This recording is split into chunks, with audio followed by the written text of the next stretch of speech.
Thank you for coming along, everybody. My name is Padraig. I'm the volunteer coordinator for the Whakatipu Wilding Control Group. We're in charge of controlling wildlings around Lomond Reserve.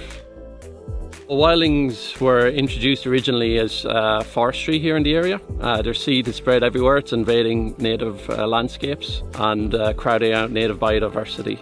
We've got about 50 hectare plots that are part of our Adopt-a-Plot scheme, where people, businesses and local companies come up and make a pledge to maintain the area clear of wildlings. We've worked with Skyline over the last couple of years to do a number of events controlling wildlings in the area.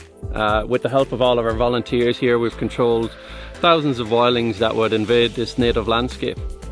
I'm Katerina. I'm here as a sustainability coordinator for Skyline Queenstown. We do have capacity for around 30 people per event, and Skyline Queenstown provides the gondola, free lunch, and then the pizzas after as well. And then everyone, as a thank you, will get the gondola pass too. These events are about bringing community together to spread the awareness about wilding conifer pine problem, and just bringing people together to have a fun day, learn something new, and connect with each other.